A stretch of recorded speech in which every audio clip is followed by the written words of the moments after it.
Yeah. We'll give it about usually wait roughly about 5 minutes before we get started, so that gives everybody time to get in.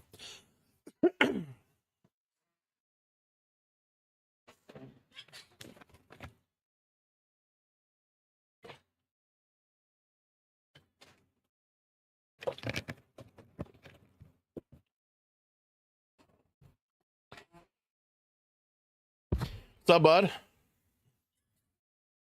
How are you guys doing? Like I just talked to you guys not too long ago.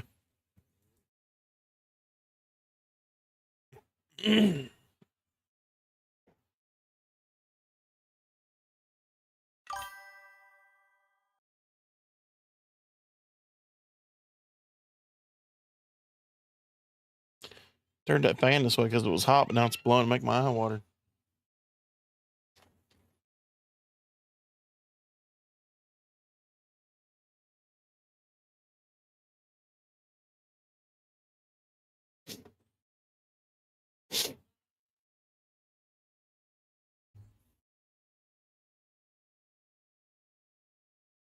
Yep, we're going to see everybody a couple minutes. Time to get other people in here. And we will go from there and get started.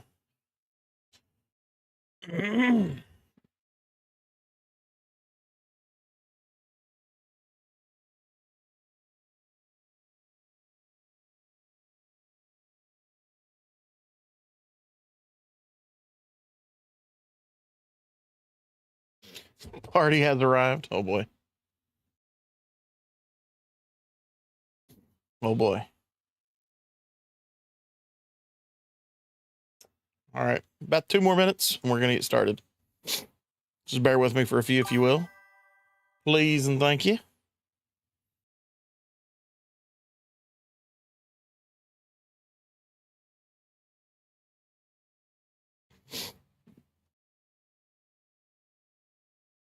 Hey guys, I have notifications, everything turned off while I do Bible study. I don't have them on.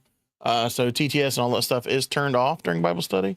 Feel free, if you have any questions, you can ask questions or anything like that. I will do my best to address them and answer them as we go.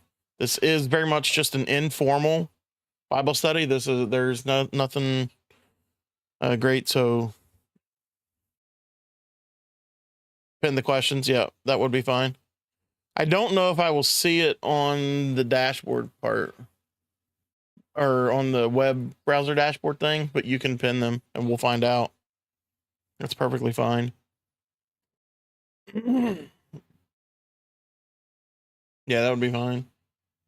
I'll try to keep an eye, like a close eye on chat as well, just in case.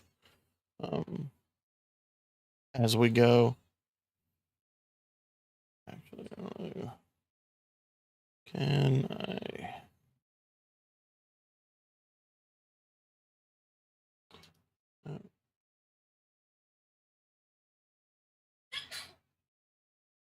Actually, I can probably put that right there like that, even. Because that don't interfere with me any. It don't interfere with you guys. If you guys are okay with seeing it, that is just the TikTok chat, but that's where most everybody hangs out, so I can kind of.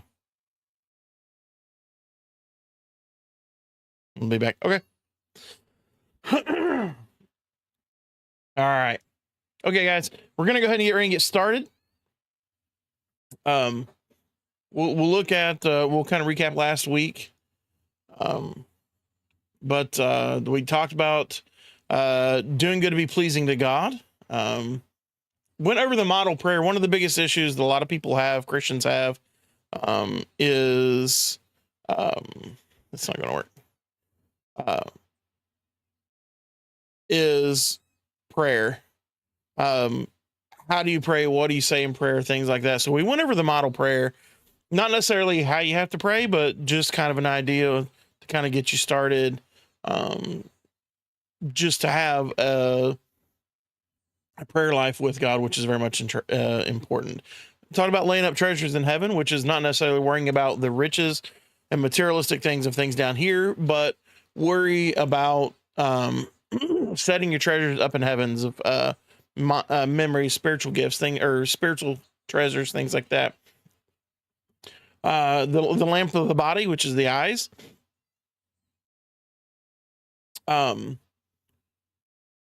We also talked how you cannot serve God and riches. The Bible talks about, and we'll read about it a little bit further. I think in Matthew even mentions it as well, that the Bible makes a statement that it's harder for the camel to get through to fit through the eye of a needle than for a rich man to make it into heaven. So you cannot serve God and riches at the same time, because riches become riches become what you worship, and you cannot worship something else and worship God as well. And also said he told us not to worry, not to fret about what other people say or what other people think, because odds are they are going to talk about us. They're going to badmouth us. They're going to knock us down. They're going to do everything they can to come up against us. But our job is not to worry about that, because God says, let me handle dealing with that. He says, all you got to do is worry about living for me.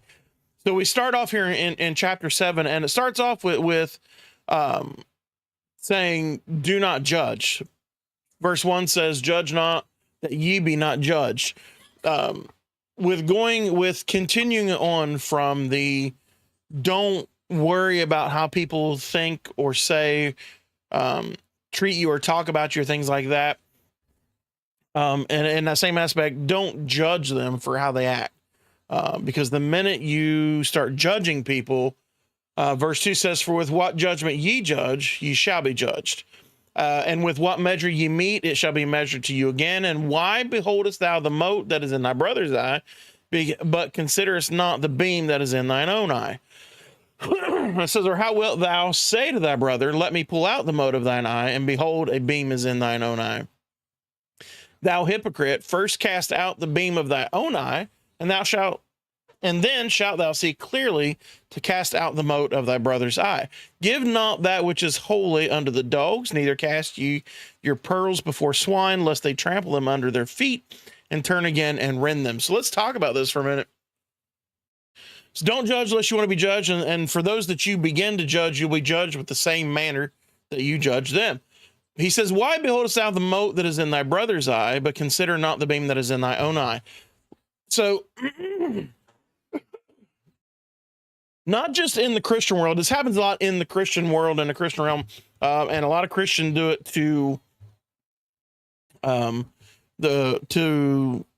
everybody in the world as well. It is kind of bad here, but this doesn't just apply to this, but we have mankind has a bad issue with making sure that we point out other people's faults. And a lot of times the faults that we like to zero in on are the faults that we have in ourselves, but we don't want people to know about ours, so we point them out in somebody else's.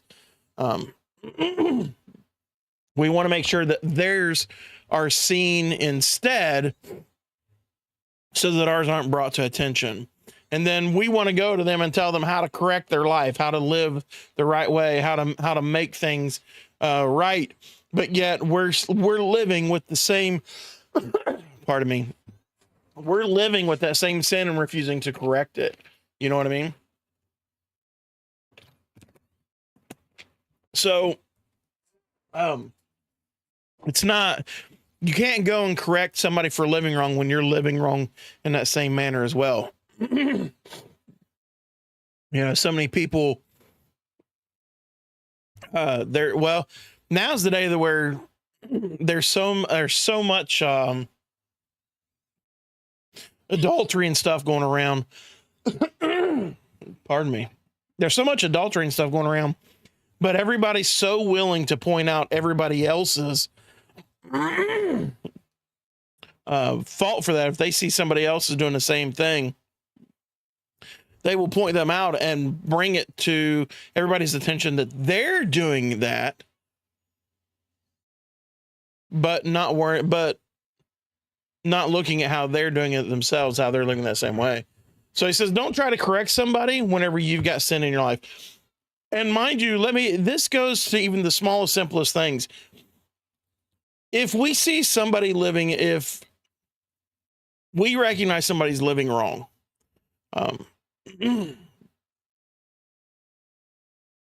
it's not our job to go and tell them they're living in sin. It's not our job to go and say, hey, you're living wrong, you need to correct it. But let's say, how do I want to say this?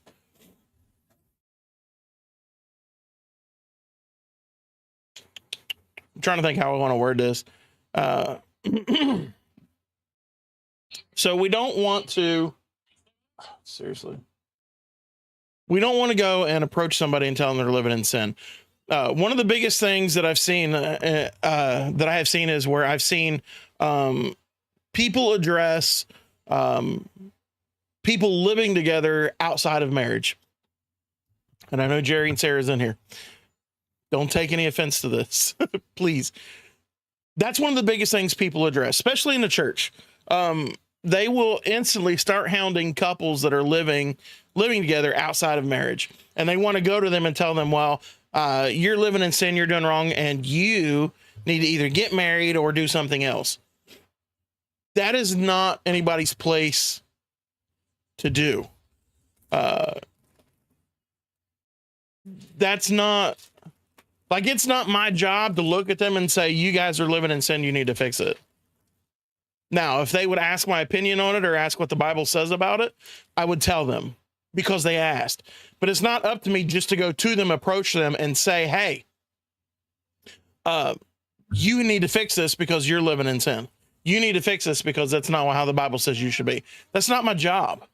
I can't go and correct them. I have enough to worry about with me that I need to make sure I keep me in check and keep me on the straight and narrow path, and to worry about trying to correct other people. And that's what he's saying here. He said, don't try to, why do you behold us the mote in thy brother's eye, but not consider the beam in thy own eye? Why are you pointing out their sin and trying to correct them for their sin when you have sin in your life as well?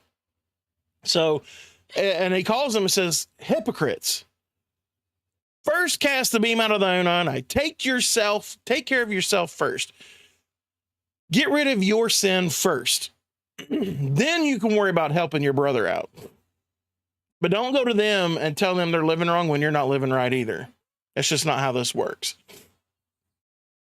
So he says, ask and it shall be given to you. Seek and you shall find. Knock and it shall be opened to you. This is the availability of asking God for what you need and him being willing to provide it. He says all you have to do is ask. Those who live in glass houses shouldn't throw stones. Exactly. Don't judge others. That's exactly right. There's a lot on that, and you can go pretty far into it. But he says all you have to do, if you want it, all you have to do is ask for it. If you need it, you ask for it. It'll be provided. He says if you seek, you'll find. If you knock, it'll be opened unto you. For everyone that asketh, receiveth, right? And he that seeketh, findeth. And to him that knocketh, it shall be opened. God provides all of that. If you need something, he'll provide it. He promised us that. He says, or what man is there of you, whom if his son ask bread, he will give him a stone? If your children come to your house, the small ones, and even so to the adult ones, but if you're going to provide for your small ones, your job as a parent is to provide for them and feed them. But say they're grown and out of the house. If they come back and say, well, I don't have food, can I have something to eat? You're going to feed your children. We are sinners. We ask for forgiveness. Yeah. So does God require the paper as in the government being involved? The paper, yes and no. It's not so much that he requires it for the government being involved, but it's the ceremony and the ties that it's done in front of him. And the paper is just what makes the statement true.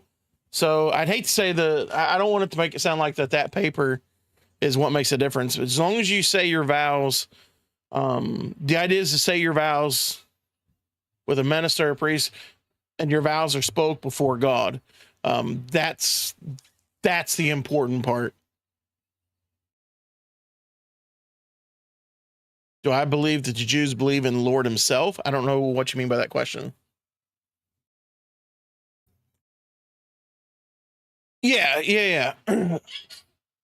The paper, the marriage certificate is nice. It's really good to have, but the important part is the vows, said in front of God with a priest or preacher, minister, not a priest. But to those vows before God is the important part.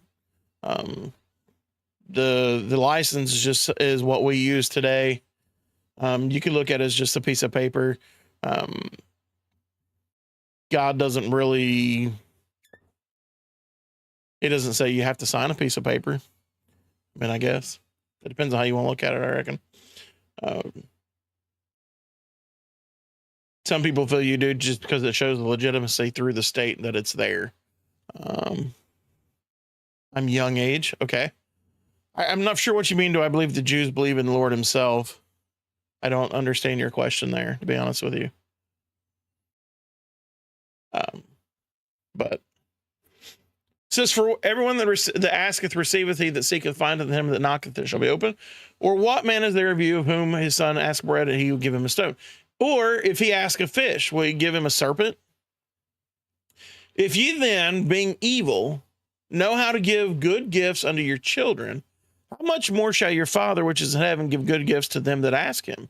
Therefore, all things whatsoever ye would that men should do to you, do ye even so to them, for this is the law of the law and the prophets. So what he's getting into is do unto others as you would have others do unto you. Treat them how you want to be treated.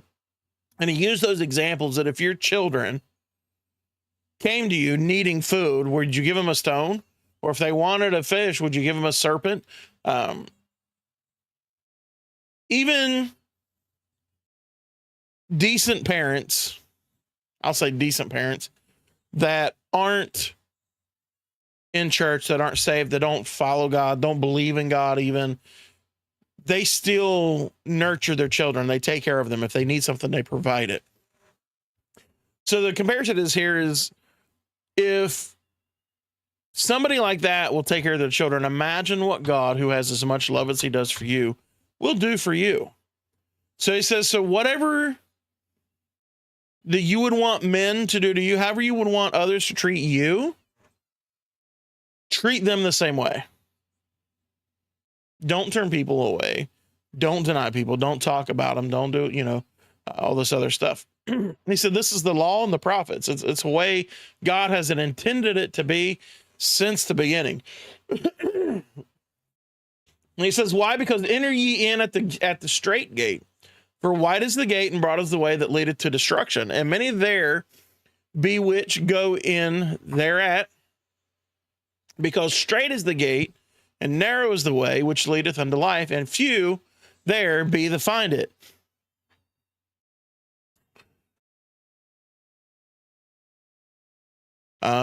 Your parents do. I'm not really for sure what you're talking about, though. Like, I don't understand the question. I need clarification on the question before I can answer it.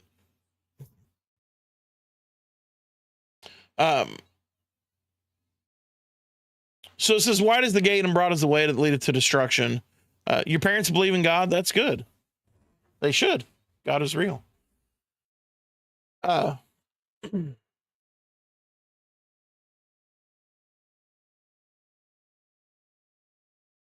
so the Christian walk is, it is a straight and narrow path. Though people find it difficult, it's the easiest one. It's the easiest path to walk because it's very defined.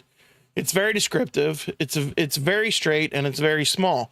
You ever been out in the woods and you look and you start on a path and all of a sudden that path has disappeared and you find yourself just kind of walking off in a different direction, looking for the rest of the path or another path to get onto?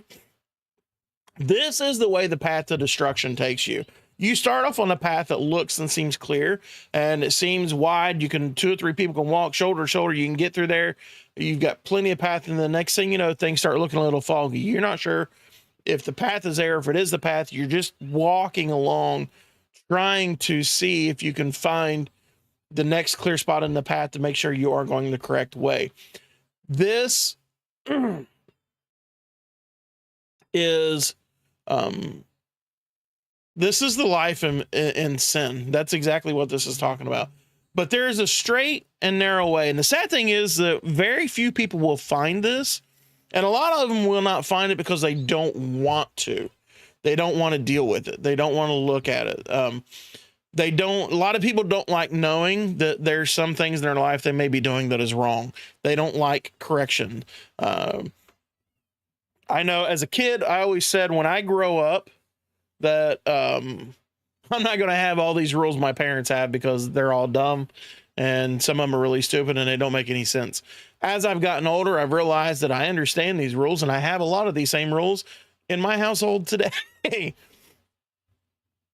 But I accept the responsibility of those rules and what those rules mean.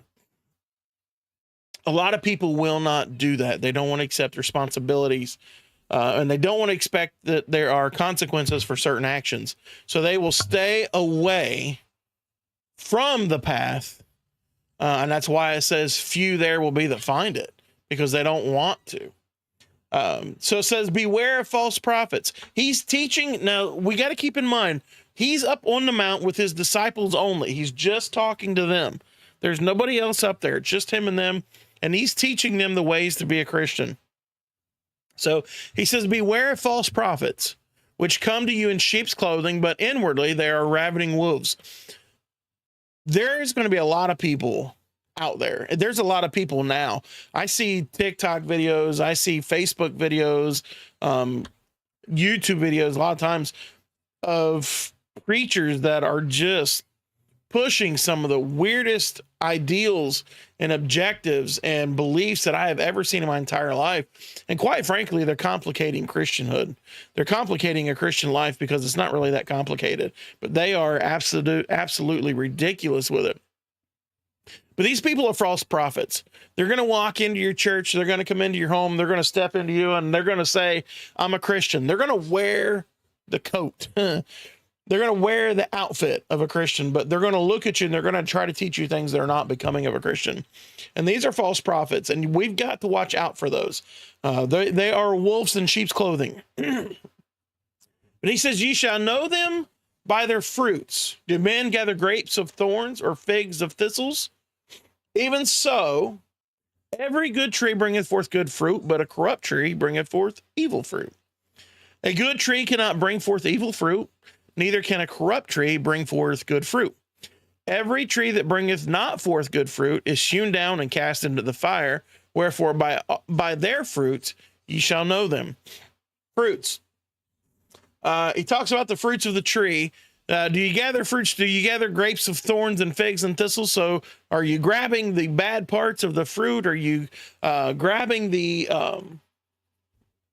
the branches and the rough part of the fruit? No. When you go to a grapevine, you're grabbing just the grape. You're not taking any part of the vine with you. You grab just that grape, and that's what you pack. When you go and you grab, when you pick apples or peaches, or that stuff off trees, you're not grabbing the whole part of the limb of the tree to go with it, but you're taking just the fruit, just the part that you're actually going to eat. So you got to be careful, and you got to gather the right fruit. You got to gather the good stuff. So it says, even so, every good tree bringing forth good fruit, but corrupt tree bringing forth evil fruit. So they identify the type of fruit that they bring. Good trees will bring forth good fruit. Bad trees will not produce good fruit. The fruit will be bad. It will taste bad. A lot of the times, even when the fruit grows on the tree, it is spoiled. It is not good. And a lot of times the fruit just won't even grow. It may start to bud, but it won't even grow. And that's what he's talking about. It. And a good tree cannot bring forth good fruit, or a good tree cannot bring forth bad fruit or evil fruit. And a corrupt tree cannot bring forth good fruit. If the tree is corrupt, the fruit is corrupt. If the tree is good, the fruit is good. It says, every tree that bringeth not forth good fruit is hewn down. We're going to see another situation of this earlier, a little bit later on, when he's walking to the disciples and he comes across a fig tree that does not have any fruit on it. It does not bear figs. It's barren. So we'll talk about this a little bit more down the road. But he said, all those that don't bring forth good fruit, those trees are cut down and cast into the fire. They're burned. They're no good.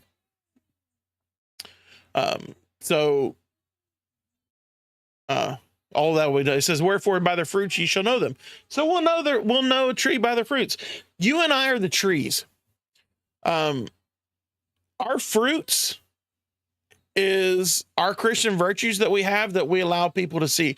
So your attitude towards people, the way you treat people, the way you talk to people, your body language and dealing with people, these are all fruits of you.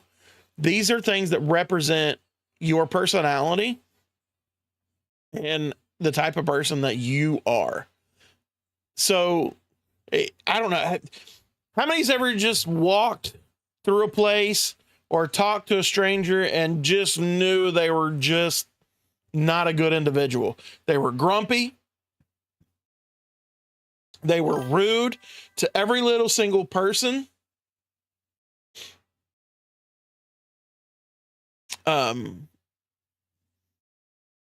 You don't even want to talk to them. They're just despicable. They're unhappy people.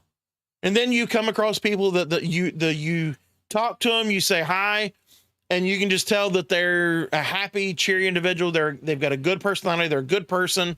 And you don't mind continuing a conversation with them. That's the fruits. That's what you bear. And, unfortunately, grumpy, nasty, despicable people will not bring forth good fruit. They're going to show their personality, and you're going to see that they are that type of person. So you'll be known by the fruits you bear. So be careful of what fruits you show other people. He says, not everyone that saith unto me, Lord, Lord, shall enter into the kingdom of heaven, but he that doth the will of my Father, which is in heaven. Okay.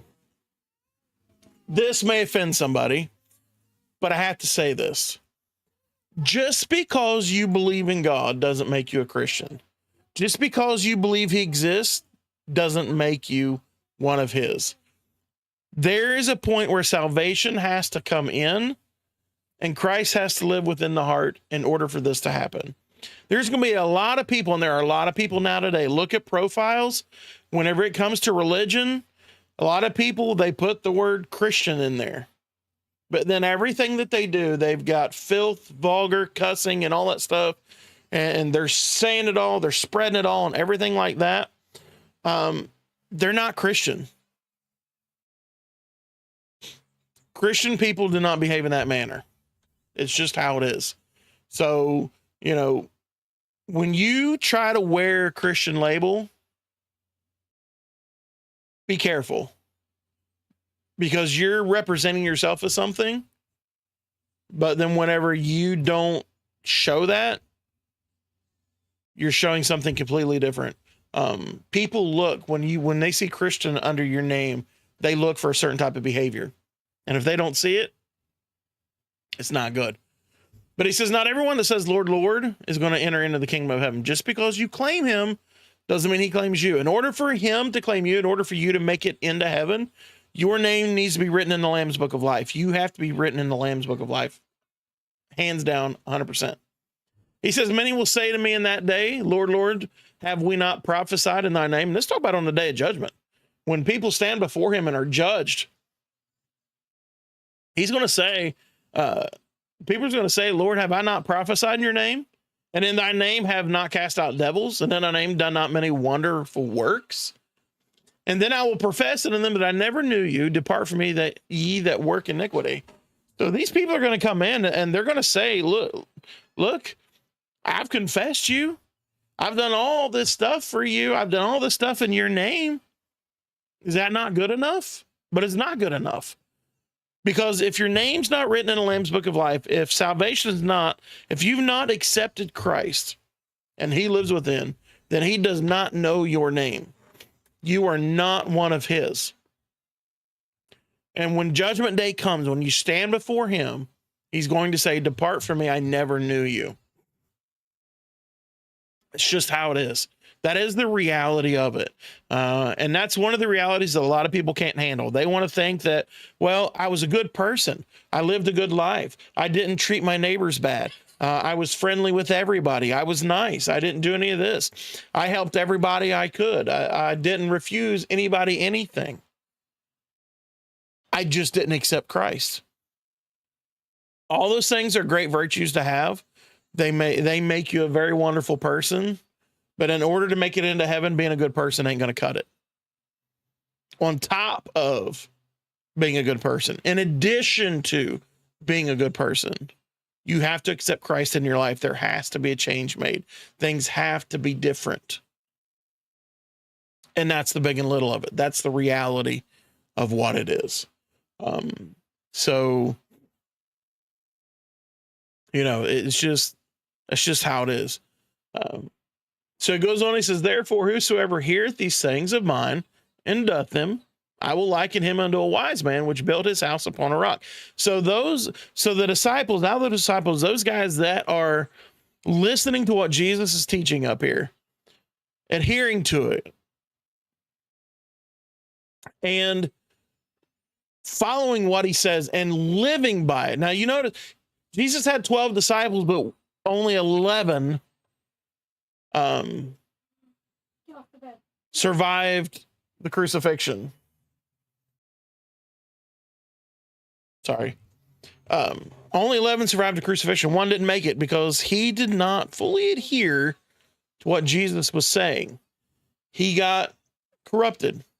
He let the devil seek in, and he ended up killing himself, as we know.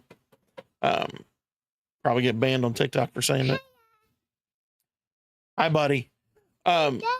So, you know, he says, those that listen to what I've taught and those that do what I taught.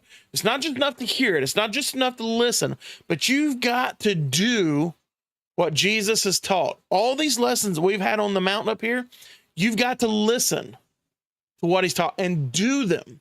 He says, I'll liken him unto a wise man, which built his house upon a rock. Why is building your house on a rock important? Because, and the rain descends, and the floods came, and the winds blew and beat upon that house, and it fell not, for it was founded upon a rock. And everyone that heareth these sayings of mine, doth them not, shall be likened unto a foolish man, which built his house upon the sand, and the rain descended, and the floods came, and the winds blew and beat upon that house, and it fell, and a great fall, and the great was the fall of it. So, the difference between the rock and the sand is the foundation of the house. I don't know how many of you all are familiar with building a house and what it takes, but every house that is still standing has a foundation to it. There is a foundation built, a lot of times out of center block created, and those are put together with concrete, sealed, and all of that to where it becomes sturdy and solid before the house is actually officially built on it. This keeps the house from waving, from rocking, from moving, from shifting, and allows it to stand sturdy no matter what may come up against it, and keeps it from falling. If you build upon sand, a house built upon sand has no sturdy foundation to it. If you would take, okay, let's say storage buildings. Let's look at those storage buildings you see out on the side of the road that they say rent to own, no down payment, no credit check, and all that stuff. They are pre-built, ready to go. You just set it out on the ground and it's good. If you would take one of those and set it on a concrete pad, and then turn around and take another one and set it on say out on the beach on the sand, the building on the concrete pad would last way longer than the building on the sand, because as the water and the winds come, the sand is washed away, it's shifted, and the stability underneath that building begins to waver and rock and fall. That building has to bend. It's got to it will do everything it can to set to where everything is touching. It'll become counterbalanced, and it's no longer sturdy. The walls become weak because they have to stay at a certain angle. They are fixed.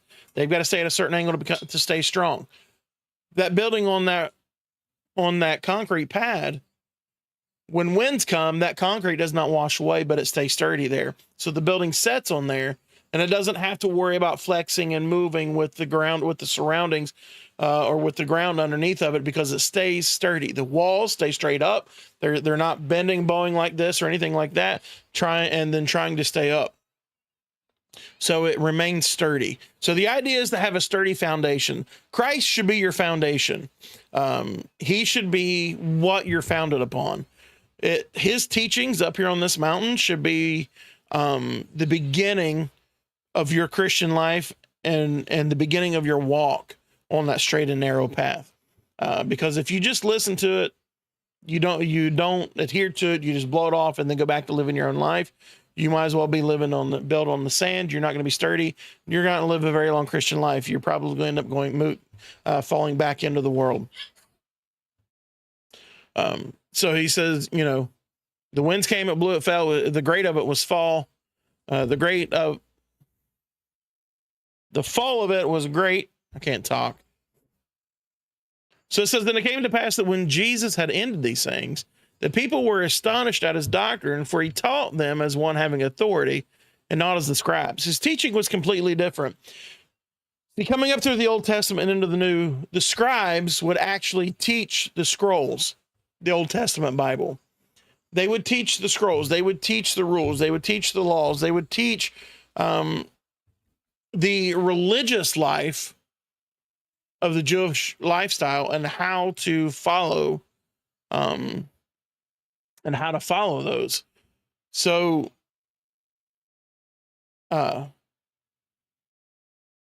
they were the teachers, but Jesus' teaching is something completely different. He teaches as if he has authority, as if he's creating these rules. Even though he's not creating them, these rules have been there. They just haven't been taught right for hundreds of years. Probably close to 1,000 years, if not longer at this point. So he's teaching them in the right manner, but it's like as if they're hearing them for the first time, because he's actually teaching them in truth in the way that they should be. So they see him having authority, and being completely different than the way that the scribes are teaching. Of course, the scribes would teach, do as I say, not as I do. They would teach the lesson from the scrolls, but then they wouldn't necessarily live it. And again, this is why Jesus says hypocrites. He's going to call the scribes hypocrites a little bit further on in the Bible. We're going to read. He calls them a generation of vipers, because of the way they taught. So, this is a way, this Sermon on the Mount is the way to get a sturdy foundation into a good Christian life and to start a good Christian walk. That's what this is for. He's strengthening the disciples to be able, because when they come down off that mount, they're going to get a real world experience into their first teaching or preaching adventure into the world, because he's going to get ready. He's going to start sending them out in twos. They're going to go and start preaching to other nations. They're going to start speaking of the kingdom of heaven and what Jesus is teaching now, and beginning to start introducing the new religion, if you will, Christianity, hitting, coming to the world. So we're going to see something new. All right.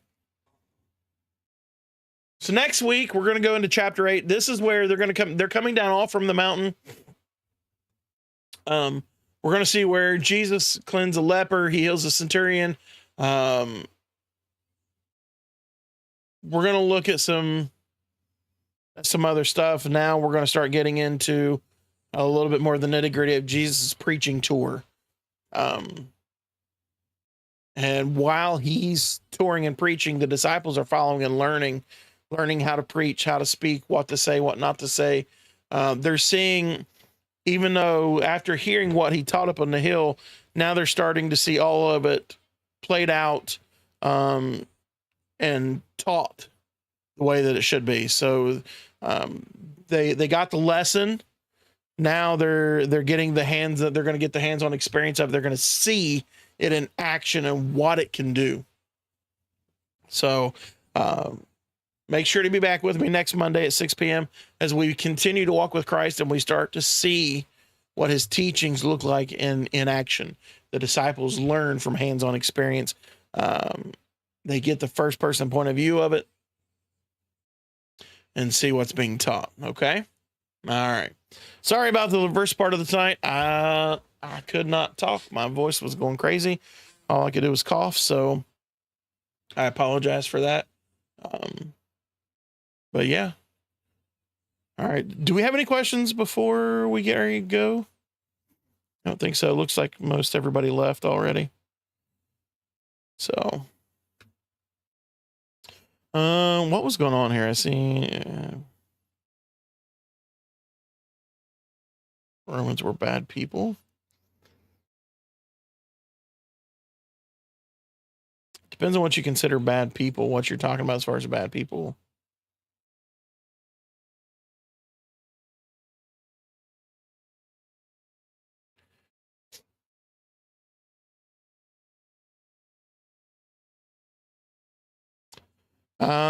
Parker asked if heaven has food. Actually, there will be a great feast when we are called into heaven. It's called the marriage supper. We will actually have a wonderful bounty that day. Will we continue to eat from there? I have no idea. And I don't know what kind of food it'll be because it's a spiritual sense. But I'm hoping there's ham. Lord, please let there be spiritual ham. Because I really like ham. Okay. Did we have any other questions? I think it was pretty well it. I'm seeing the conversation. We talk about Romans 1. We'll talk about them when we get there. I mean, as far as Romans being bad people, it depends on what you're talking about in an aspect of bad people. They're portrayed bad. But there were good Romans. There was a Roman church. Even Peter actually went. Peter established the Roman church, if I'm not mistaken. And then Paul actually visited the Roman church after going before Caesar, and wrote letters to them. They were the Roman Christian church. So, I mean, they were bad Jews. I think you're going to find bad people everywhere you go. You can't look at one group of individuals and classify the entire people off those individuals. You're going to find good and bad people everywhere you go. You got to look at all the Gentile churches that were built throughout the Gentile nations, people that were not Jews. There was a lot of churches, a lot of people converted to Christianity. So those all, whatever type of person they were before they became good people. So I think a lot of it's got to do in your perspective of what is good and bad. All right. I don't think I see anything else to address. Any other questions? I think we're good there.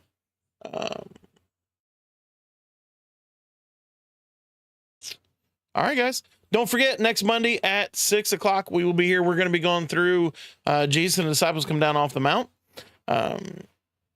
If you want to go ahead and read ahead, go ahead. It is chapter 8. So get in there, read it, see if you have any questions. And then bring them next week. We'll try to go through them. Other than that, appreciate y'all. Thank you guys very much. Jerry, thank you very much for the 101 roses. I believe that was you that sent those, correct? Yes, Jerry, thank you very much for those.